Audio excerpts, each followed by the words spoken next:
Hello again, Mike Newmeyer, and here I am in Owings Mills, Maryland. And I want to mention off the top that I will be conducting a Social Security workshop slash seminar towards the end of September at the Reisterstown Library. If you want more details and you'd like to sign up, you're more than welcome to do that. Just call us here at 410 902 0464. There is no charge for this. I do it through a nonprofit organization that, as an educator, and I offer my service to do this kind of a give back to the community. So if you'd like to take advantage, well, just give us a call and you can sign up. Okay, so that's that. Now, want to talk about inflation.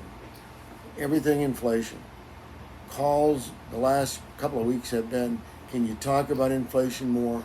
Can you talk about inflation more? So I'm going to start out with a very specific kind of inflation, and that's the cost of gasoline that everybody is experiencing now. Everybody's experiencing it. So what can we do about it?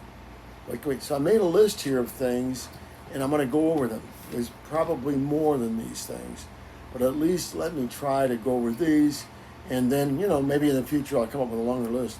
First of all, get the junk out of your trunk. Get the junk out of your trunk. I learned this the hard way.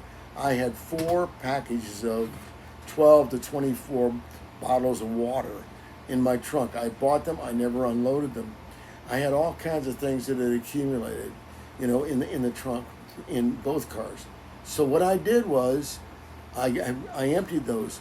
Once I cleaned the car up, emptied these things, I did that. And then one more thing I did. I got this tip from my mechanic. He said, we need to inflate your tires to the highest level that's recommended.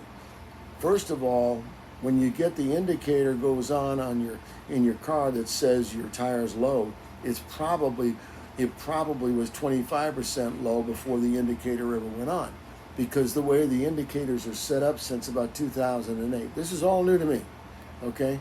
They were set up in that way. So you're probably running low all the time, wearing your tires out faster, creating, a danger to the way you drive, but also reducing your mileage. And it's interesting, in those two things, and of course I became conscious of this, I wanted to test it, I actually improved my mileage by about 10%. So I know it works. Well, if it's costing you $4.50 a gallon, and you're able to reduce it, by 10%, you're taking, 45 cents a gallon off the top. Not a bad idea. Not a bad idea. So that's a couple things. And then also, if you have a rack on top, of an SUV or whatever, there's a thing called airflow. So that the smaller that the whole footprint, so to speak, of the car is going into the air, of course, will increase your mileage. So you want to be able to get rid of the rack if you can. Some racks are installed, before you ever get the car. Not as easy.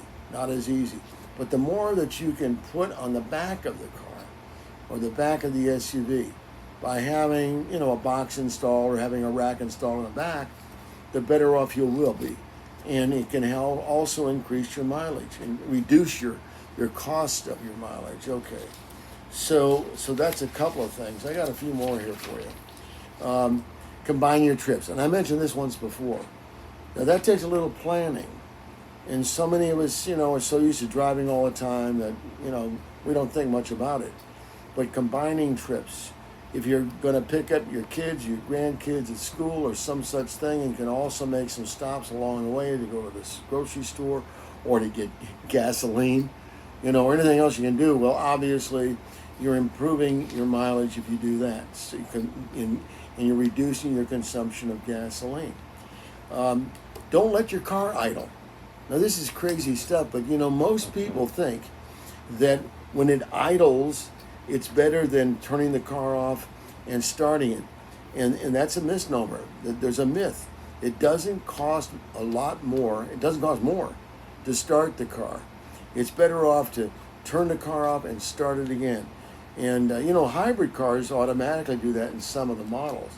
So what they tell me is turn it off and start it again if you're going to sit and idle for a period of time. And so that's another tip. So don't let your car idle, and don't worry about that light on the screen. Remember the rule: inflate the tires as much as you can safely. You got to ask the dealer, ask the mechanic, ask somebody that should know. Okay, and here's another one.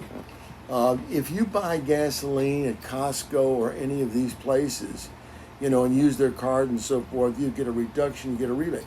Now, what I do is, now I know PNC, and I know that a lot of other banks do this also. If I use my PNC card on everything I purchase, I get 2% back. And you can call them up. You can call them up at any time, and they'll put whatever the balance is in your account. And I do that. So this is not applicable just to gasoline, huh? So you're able to save money on everything. And somebody said to me, it's kind of like a Christmas club. If I just let it accumulate, I can use it for Christmas. Well, whatever. But the point is that you can get that money back. So those are some fast tips, and I'm going to offer a lot more. And if you follow us, on whatever platform you're on, I'm going to go into inflation in much more depth on my next broadcast. So thank you for being with me, and I hope that you'll call me at 410-902-0464. And remember, retirement is my business, and I'm here to help you. Okay? Thank you.